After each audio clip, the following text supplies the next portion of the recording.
tubig sa ilog, ang linaw ng tubig. Dahil ilang araw nang wala, dahil lagpas na rin naman yung bagyo, wala nang malakas na ulan doon sa bundok, kaya walang putik na bumababa. Kaya ang tubig ngayon dito sa ilog, malinis. Ayun, walang putik, walang basura, malinaw. Low tide din ngayon. Ayan, good morning ho sa lahat. Update tayo dito sa may seawall dahil ilang araw nang hindi ako nakabisita dito dahil hindi magandang panahon, mahangin, malamig at panay ang ulan. Ang ulan naman hindi naman malakas, hindi naman ganun ka yung ulan dahil lagpas na rin naman yung bagyo, wala na yung bagyo dito, tsaka nasa Luzon ng bagyo kasi. Ito ang update ko sa inyo. Doon sa last video ko, itong area to may lupa yan pag ano. Tapos yan, yung nakatumba na coconut na yan, dito yan nakapwesto. O ngayon, yung lupa dito, yung pinagpupwesto niya dati dito, wala na, kinain na. Ayan tignan nyo yan. Ang laki, naglaba. Kita nyo yung ugat dito, ugat nitong puno na yan. Ayun yung dulo ng seawall, yung kalsada, ayun, nagkikave in na yun. Sana wag na lumala yan, pero malaki nang kinain, lumabas na nga yung buhangin dito. Tapos ito yung puno, doon sa last video ko, dito yan nakatayo. Dito. Ayan diyan yan nakatayo. Tapos yan siya, bumagsak siya, dito humapay. Kasi yung daanan dati ng tao, yung manggagaling dyan, dito sila dumadaan banda rito. Tapos andito yung puno. Yan yung sinasabi ko. Ang una kong duda nga, ito ang babagsak, pero ito nga bumagsak dahil siya ang nandito sa may bukana. Nandito siya sa open. Yung current o yung lakas ng hampas ng alon, pag masama ang panahon, sa pool siya, naubos ang lupa sa ilalim, bumagsak na siya. Ayan tingnan nyo. Buong-buo pa mga lupa, bago lang yan. Makikita nyo yung mga dahon ng puno. Ayun, maganda pa. Ibig sabihin bago lang. Siguro nung isang araw to bumagsak. Sayang, di ko napuntahan bago bumagsak Pero ito itsura niyan. Tignan nyo doon sa last video ko. Ito itsura niyan Ayan, ganyan. Buo yung mga puno, nakatayo pa. Ngayon wala na. Ito na yung puno na yan Yan yung may dahon. Yan yung bumagsak. Tapos dito naman tayo, ito yung river exit. Ayan malakas ang agos ngayon kasi panay sigurong malaki ang pondo ng tubig galing sa bundok, pero walang malakas na ulan galing sa bundok, kaya walang putik ang tubig dito sa river exit. Ito yung mga galing sa ilog Ito malinaw, walang putik, wala rin basura Iba talaga ang ilog sa mga probinsya, malinis, walang basura, hindi kagaya sa Metro Manila. Nako, ang ilog, wala ka nang makita sa Metro Manila na ilog na malinaw ang tubig. Lahat yan malabo, mabaho, puro burak. Ang daming palm tree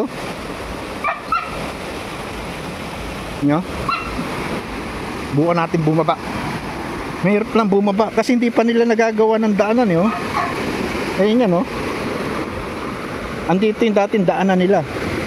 Gumawa sila ng maliit na tulay para makatawid dun, pero yun ang nagagawa nilang tulay. Ang hirap lang nito umakyat. Nako, paano kung bababain to?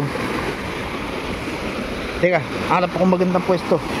Alanganin ang pwesto ko Ito yung kwan nga pala. Doon sa last video ko, may bahay pa dyan na ginigiba kasi nandito siya banda Tapos sa likod niya, doon sa likod ng palm tree na yon, mayroong isang bahay pa doon na nakatayo pa. Umalis na rin siya. Tapos banda rito, may mga bahay dyan, 2 ata. Wala na rin, umalis na rin nag-relocate na. Yan yung nabanggit ko doon sa isang video ko, doon sa last 2 video ko na darating ang panahon. Sabi ko baka next year umalis na yun. Pero napaaga wala na talaga sila dyan. Wala ng bahay, pero banda ron meron isa. Yung parang kulay orange ata yun. Pero aalis din niya malamang. Nauna nang umalis dito kasi mataas ang buhangin doon banda ayun mapapansin nyo. Dito mababa ang buhangin, kaya ang pasok ng alon, pasok talaga. Kaya yung mga natirang bahay nun dito, sa last video ko, inaabot talaga sila. Kaya nga, umalis na sila Wala na mga bahay ngayon dyan. Hindi ko lang alam kung saan lumipat yun. Ito yung mga bangka May bangka pa banda ron. Sayang hindi ako makababa kasi walang malinaw na daanan Mahirap naman baka madulas ako rito, mapilayan pa ako Ayun hirap yan. Yung mga residente dito kasi hindi pa nila ginagawa ng tulay ng apakan, daanan. Pero sino kayang gagawa? Dahil wala na yung mga dati nakatira dyan, yung mga residente, yung mga bahay, wala na. Silang gumagawa ng apakan dito, daanan. Wala na. Laki din na ng puno nakatumba dyan Ang daming palm tree. Meron pang kable ng kuryente. Pero mawawala. Hindi, may bahay siguro banda ron kasi hindi pa tinatanggal tong kan dito.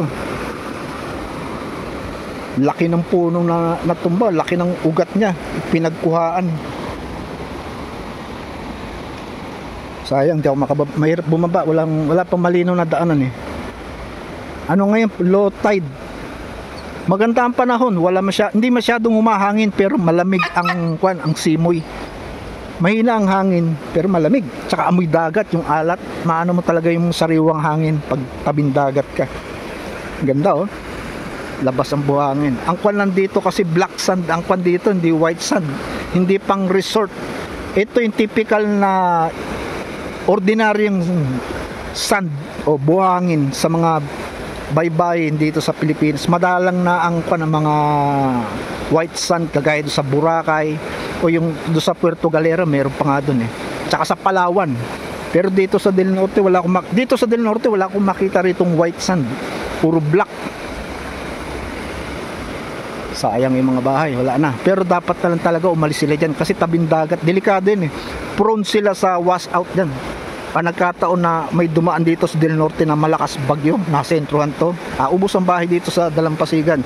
Lahat ng bahay na nasa malapit sa baybayin, ubos yan. Pag lumakas ang alon. Lakas ng agos ng tubig. Malaki ang pondo siguro ng tubig sa ilog sa taas. Di malakas ang alon eh. Malakas ang agos ng tubig. Doon sa mga huling video ko, halos walang dumadaan na tubig na ganyan eh.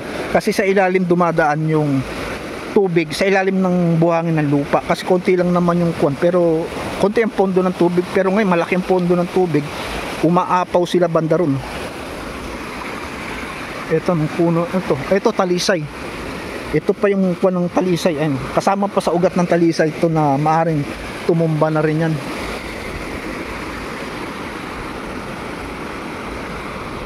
Ito. Itong kinatatayuan ko ito, mauubos din yan kasi nakaharap siya sa dagat talaga. Walang harang. Mauubos to. Mangyayari dito, tong area to, magagaya banda ron. Walang lupa, puro buhangin na makikita mo. Yan, mauubos din yan. Pero matatagalan pa siguro yan. Siguro kailangan ng malakas na alon o masamang panahon para maubos pa yan. Kasi medyo naharangan pa siya na itong dulo ng seawall. Ayan. Lumalaking cave in doon ng kwan, sa kalsada ng seawall. Yung banda ron, nauubos na yung lupa. Ayun, ubos na yung lupa. Unang babagsak. Itong pinakadulo yan, portion na yan. Yan ang unang babagsak dahil lumalaki. Dati sa huling video ko, may crack lang yan. Ngayon, basag na talaga. Hindi lang crack, nababasag na. Araw, linggo na lang siguro bibilangan yan, babagsak na yung dulo na yan. Yung dulo lang yan kasi may basag na dun. Kaya kinain ng lupa, tingnan nyo dito. Ubos talaga.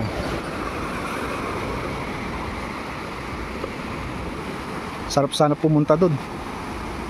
Dito ako sa may nakababa din ako. Nakagawa ako ng parang paano ako bumaba. Ito yung diyan ako kanina nakatayo.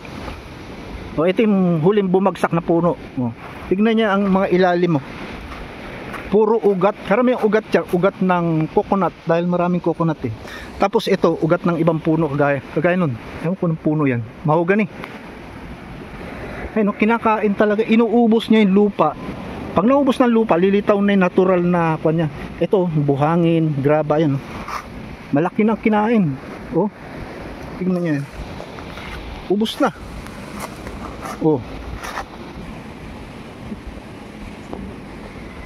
Ayan ang itsura niyan.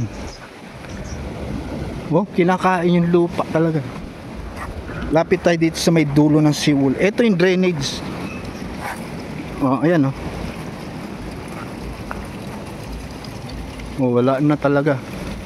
Tapos ito yung coconut na malapit dito sa may kalsada ng seawall. And lumalaki na tong cave in dito sa may kalsada. Tingnan niyo yan. Dati may lupa pabanda rito, ngayon wala na. Tapos yun nandito, wala na, nahugas. Ito yung sinasabi ko kanina. Ayan Dati crack lang yan, hindi mo pa makita yung bakal na yan. Wala pa yan, hindi mo makita dati yung bakal. Crack lang yan, totally nabasag na talaga siya. Lumalaki talaga yung damage. Ito pa, ayan basag na. Dati hindi yan basag, buo yan. Ayun no, may basag na naman bago. Ibig sabihin talagang bibigay magmula dito sa crack. Ayun, yung crack na yun. Bibigay yan, unang bibigay. Bumaba to. Dati medyo mataas. Ayun no, lalong lumabas yung bakal. Ibig sabihin, itong biga na yan, bumagsak na yan. Dati nandun yan, pantayan dun sa poste. Nakaganon yan no. Ngayon wala na. Babagsak talaga yan. Yung coconut na unang bumagsak na coconut, ayan, wala na talaga. Sayang yung magagamit pa nilang kukulamber eh. Walang gustong makialam siguro, hindi sa kanila kung sino mo may-ari, isang nang gagalaw niyan. Ito sayang din to kung ipatabas nila yan, ilang poste rin ng bahay magagawa niyan, kukulamber. Ayan ang itsura ng ano, ng seawall, ng dulo. Yan, ganyan ang itsura doon sa yung nakaharap sa dagat nitong seawall. Ganyan itsura, oh, parang poste-poste. Pero ang in between yan, open.